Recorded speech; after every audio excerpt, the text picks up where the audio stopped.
देखते ही देखते दवा पीर बन गई, देखते ही देखते दवा पीर बन गई, लाखों के वास्ते तकदीर बन गई। एक रोशनी ऐसी जली दुनिया में जो महावीर बन गई, ऐसी जली रोशनी जो महावीर बन गई।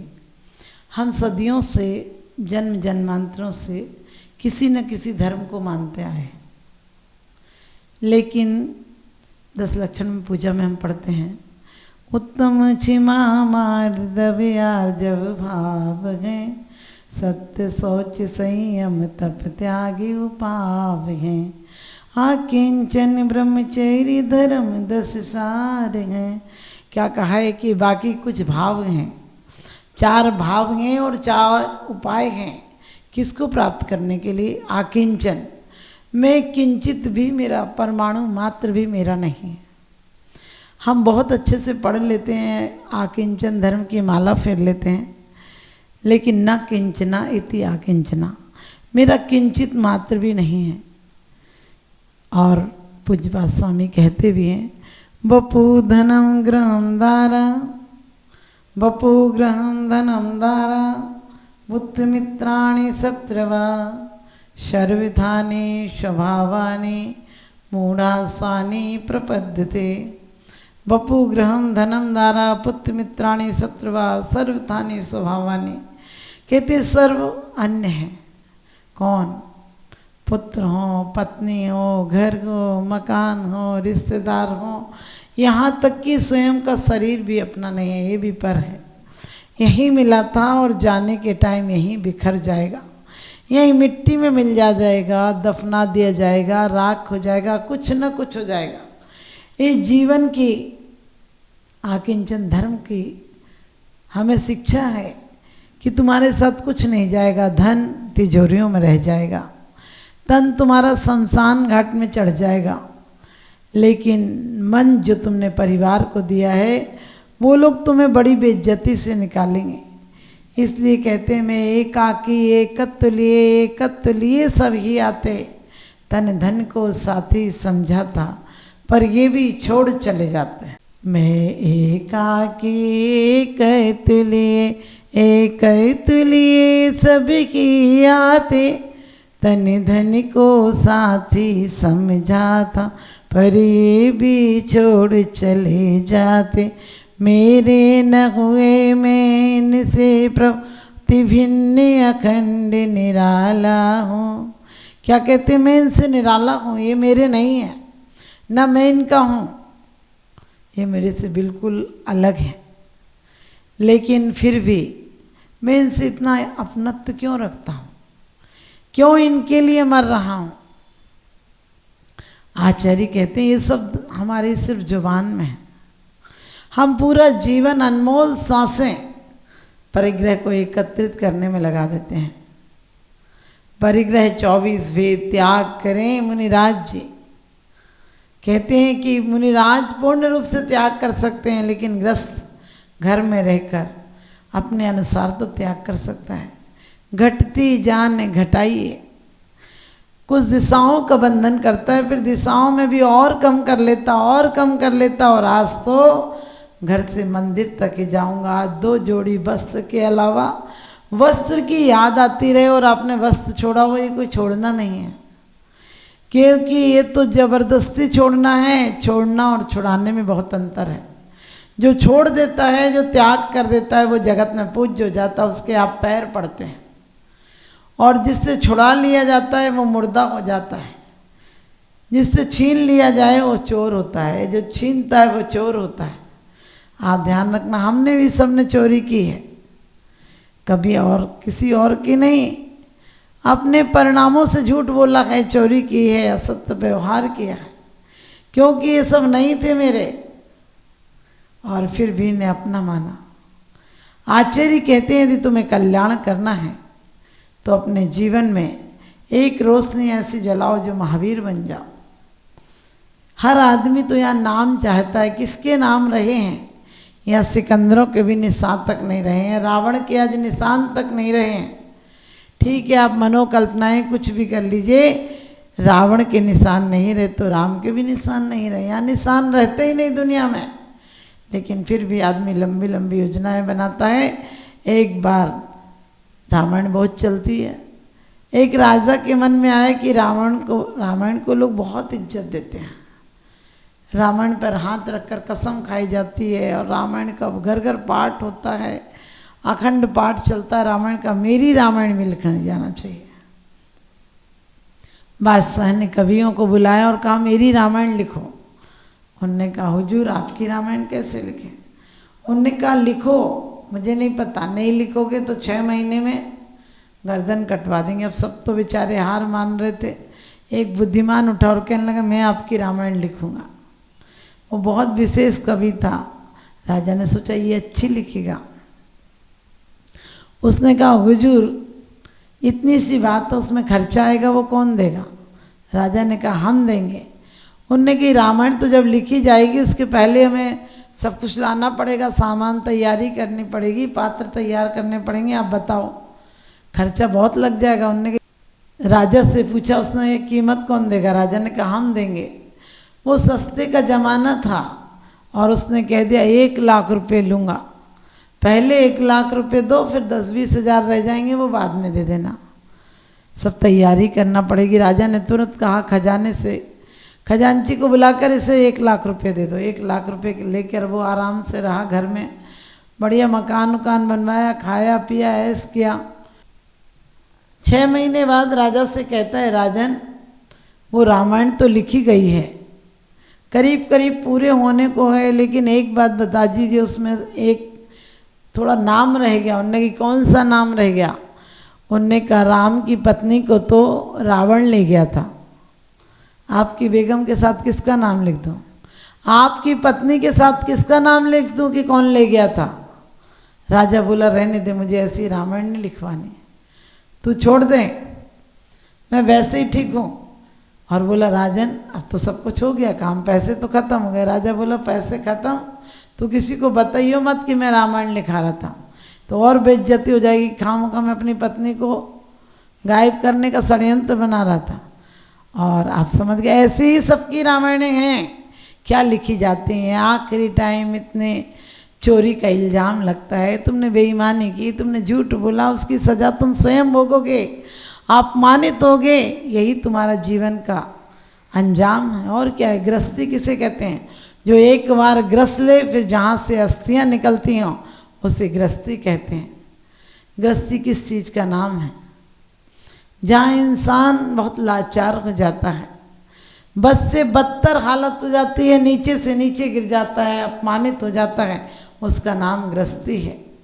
आपको ने देखा होगा, आप गृहस्थी को पैर पड़ें तो सम्मान हो सकता है लेकिन पूज्यता नहीं आ सकती है। आप खुद के पैर पड़ने लगे तो लोग तुम्हें पागल कहने लगेंगे, और तुम साधु संतों के पैर पड़ो, त्यागियों के पैर पड़ो तो क्या कहेंगे?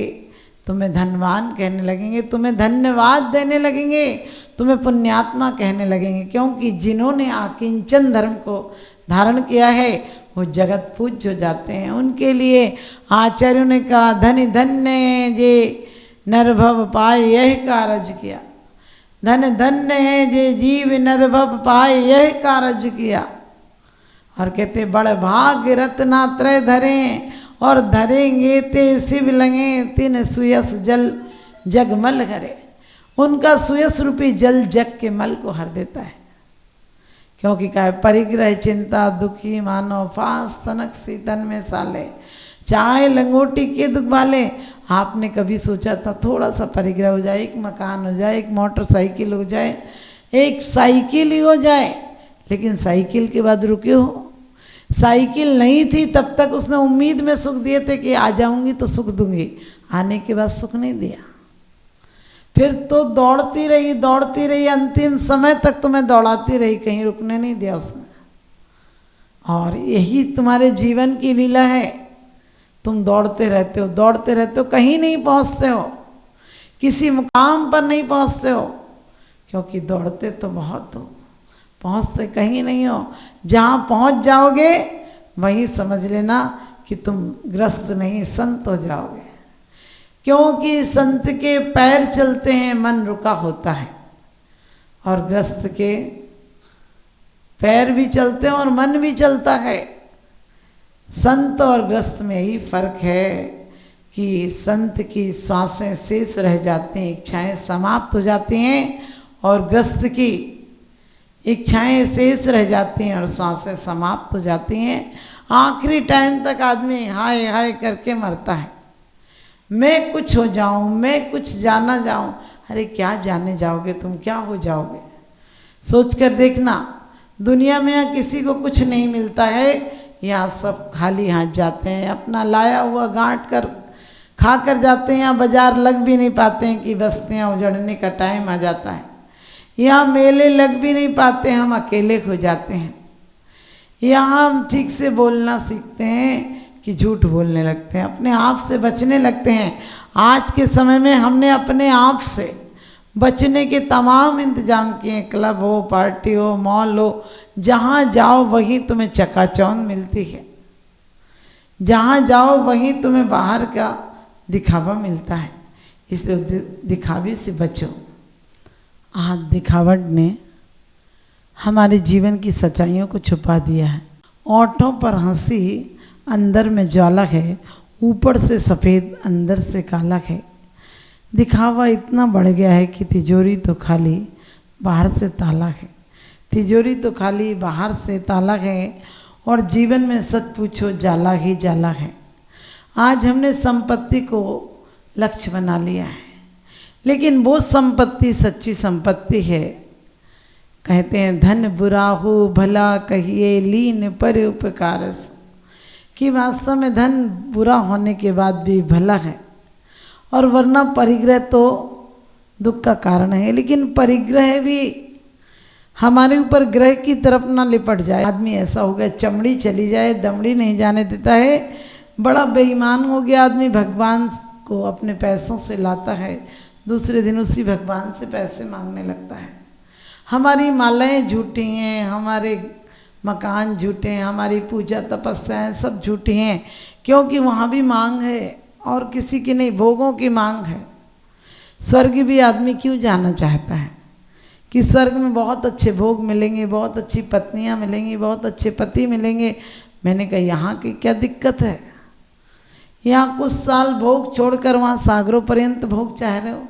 अरे भोग तो अपने आप मिलेंगे। जिस प्रकार से स्टोपदेश में आचार्य कहते हैं कि ये भोग सांसारिक पदार्थ कैसे हैं, दुर्जय हैं, मुश्किल से अर्जित होते हैं, उसके बाद क्षण भंगुर हैं और आकुलता देते हैं। जब लाते हैं तब भी आकुलता देते हैं, और जब जाते हैं तब वियोग की आकुलता देते हैं।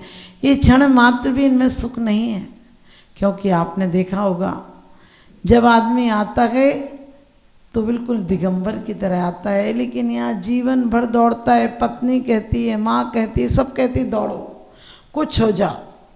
जन्म से माँ कहती है स्कूल में आगे दौड़ो, आगे पहुँच जाओ।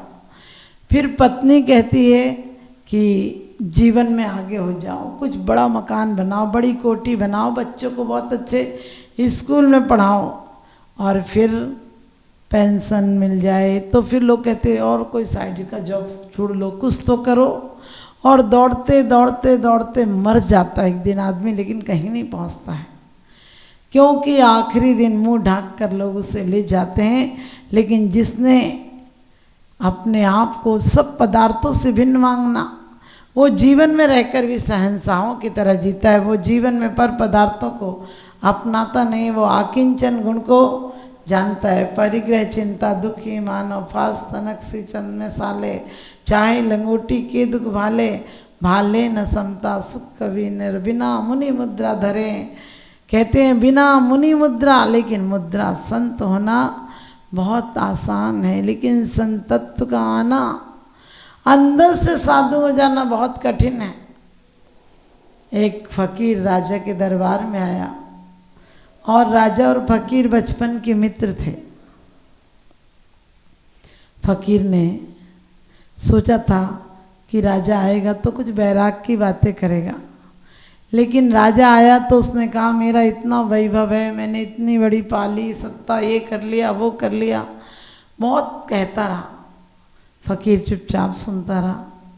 फिर राजा के मन में आया कि मेरा महल कैसे देखेगा, इसे दिखाऊं तो सही मैंने कितना बड़ा कितना सुंदर महल बनाया है।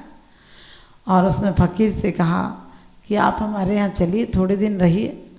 फ़कीर ने कहा जैसा कहो वैसा कर लेंगे। और वो तो चल चुका। अब राजा को लगा कि कैसा फ़कीर है, अरे इसे फ़कीर होने के बाद कहना चाहिए कि हमें महलों में क्या लेना देना, मैंने एक बार कहा और ये तैयार हो गया। अब लगा तो, और लेकिन फिर भी फ़कीर के साथ साथ वो आ गया। फ़कीर के साथ साथ राजन आ गया और राजा ने फ़कीर को महल में ठहराया। कालीन बिछे थे, वो कालीन पर चल लेता, बढ़िया बढ़िया स्वादिष्ट खाने मिलता वो खा लेता, पीने मिलता पी लेता, जो उससे बिस्तर मिले थे वो उस पर सो लेता। अब राजा को तो बड़ी आकुलता हुई, मैं तो गलत संत को ले आया, मैं गलत फ़कीर को ले आया, ये तो मेरे जैसा खाता है, इसे जंगल में रहना चाहिए, घास पर सोना चाहिए, इसे महलों में तो मना ही कर देना चाहिए, मैं क्या करूँगा महलों में। लेकिन ये तो ना जाने कैसा है, आ गया मेरे साथ, मैंने गलत चुनाव कर लिया। और बात बात में एक दिन बोला फ़कीर से कि फ़कीर मेरी एक शंका है। फ़कीर ने कहा शंका तो उसी दिन उठ गई थी, तुम इतने दिन क्यों उसको सड़ाते रहे। उसने कहा मतलब, बोले कुछ नहीं, तुम्हारे मन में जो है मैं समझ गया, लेकिन कल बता दूंगा सुबह। उन्होंने कहा कल कब बता दोगे। उन्होंने कहा कल अपन घूमने चलेंगे, सुबह सुबह नहाने जाते हैं, वहीं से घूमने भी चलेंगे, वहीं तुम्हारी शंका का समाधान हो जाएगा। अब राजन सोच रहा था कि क्या शंका का समाधान सुबह करेगा, यह तो है ही नकली। और कहते हैं सुबह गए, उन्होंने नहाया और उसके बाद घूमने चले गए।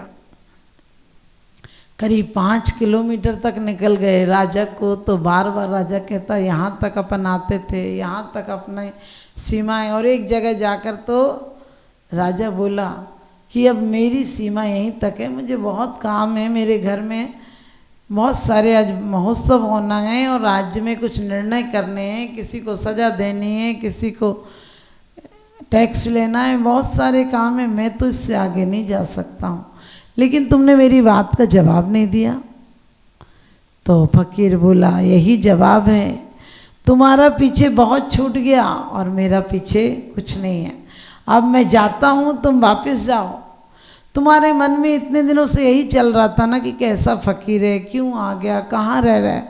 हम फ़कीर महलों में रहें, चाहे भवन में रहें, चाहे जंगल में रहें, हम अपने आप में रहते हैं। हमें क्या फ़र्क पड़ता है, रूखा देते हो, सूखा देते हो, रस देते हो, नीरस देते हो, हमें इस पर ध्यान ही नहीं जाता है। हम अपने आप पर ध्यान जाता है, एक क्षण को विचलित नहीं होते हैं। तो हम इस प्रकार से जीवन में अपने एकाकीपन लाएं। जीवन में कहते हैं हर पदार्थों से भिन्न होने की भावना लाएं। हमारे ग्रस्त में रहते हुए भी हम छोटे छोटे पदार्थों के लिए लड़ते लड़ते मर नहीं जाएं। जाना सभी को एक दिन, सेंटर अलग अलग हैं, चित्त सबके एक से पेंटर अलग अलग हैं। एक दिन हमें जाना पड़ेगा। ये नाम कर्म गोत्र कर्म आदि के माध्यम से, ज्ञानावर्णी आदि के माध्यम से हमें ज्ञान मिला है। और पहले तो युग था ब्रेन का। पहले का आदमी 20 और 20 का गुणा भी उंगलियों पर कर लेता था। आजकल 2 और 2 भी जोड़ना हो तो कंप्यूटर चाहिए। जब बाप कंप्यूटर चलाएगा तो बेटा दिमाग क्यों चलाएगा। हमें भी जीवन में चाहिए कि हम जीवन में ऐसा जीवन जिए कि हमारा जीवन एक आदर्श हो जाए। कोई आए तो सोचे कि वाह, इन जैसा जीवन होना चाहिए। हमारी शांत मुद्रा को देखकर लोग लालयित हों। महावीर भगवान ने इतने दिनों के 12 वर्ष में से 11 वर्ष करीब उपास किए, लेकिन सोचो उनने हम और आपकी तरह उपास नहीं किए, गिन गिन के उपास नहीं किए। सही भक्ति और सही प्रभु आराधना तो ये है जिसमें खाने का ख्याल ही नहीं आए, जिसमें कोई पदार्थ दिखे लेकिन हमारे अंदर नहीं जाए। अभी तो इतनी पदार्थों के प्रति मूर्छा है कि तुम बाजार से गुजरते हो, एक चीज़ चाहिए वो ले आते हो, लेकिन दिल वहीं छोड़ आते हो, दूसरे शोरूम में छोड़ आते हो, क्योंकि पदार्थों के साथ इतना एकाकीपन तुमने बना लिया है कि कभी लगता ही नहीं तुम पदार्थ से अलग हो, तुम पुद्गल से अलग हो।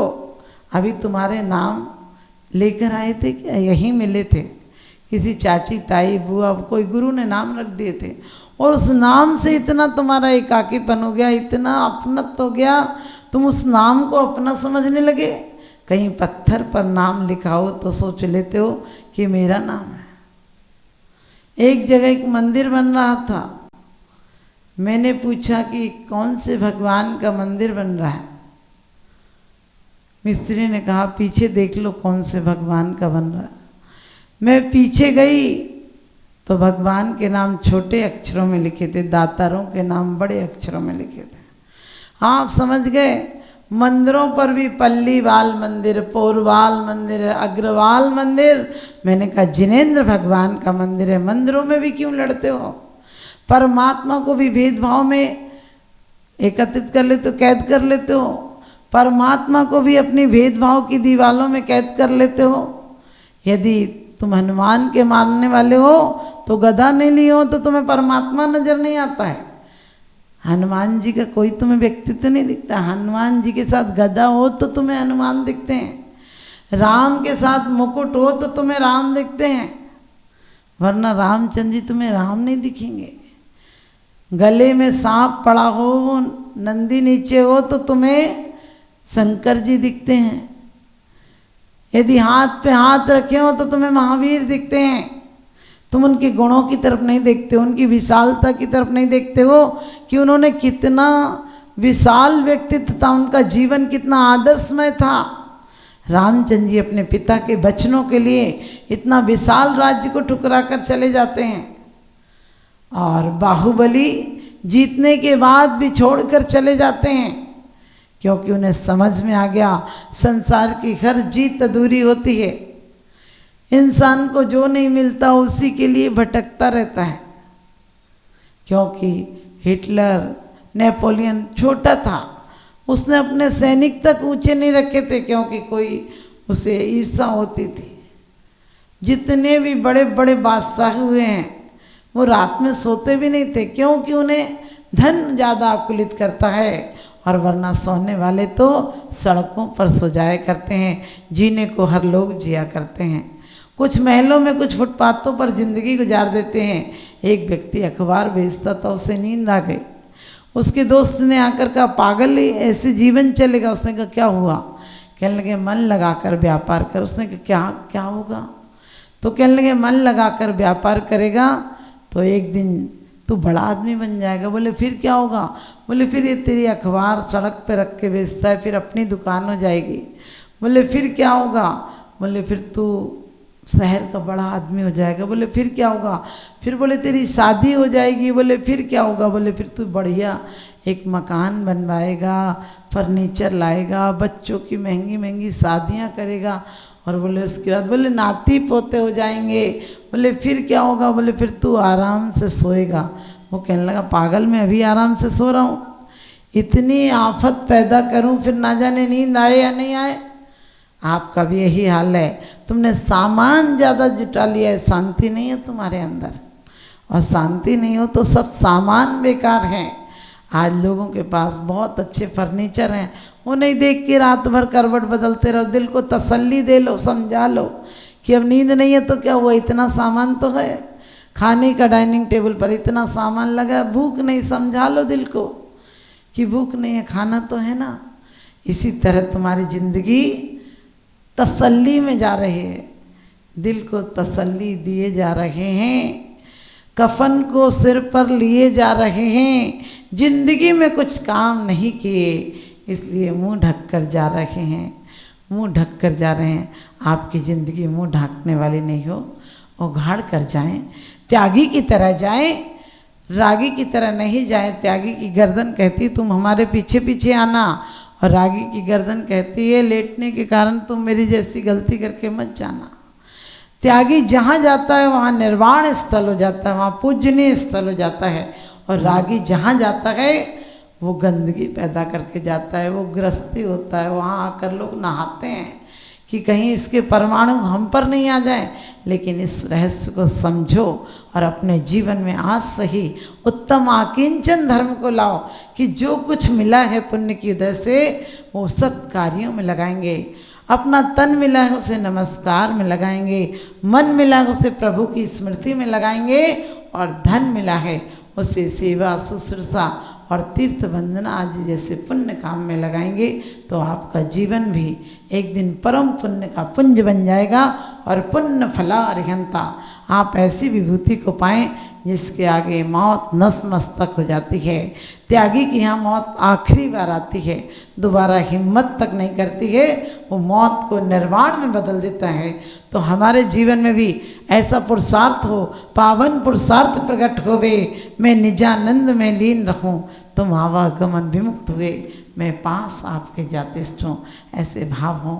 आप लोगों को भी उत्तम आकिंचन धर्म का अंश रूप से आप पालन कर सकें और जो हमारे मुनिराज उत्तम आकिंचन धर्म का पालन करते हैं उनके चरणों में उन जैसी चर्या को पाने के लिए हमारा कोटि कोटि नमन हो। बोलिए उत्तम आकिंचन धर्म की।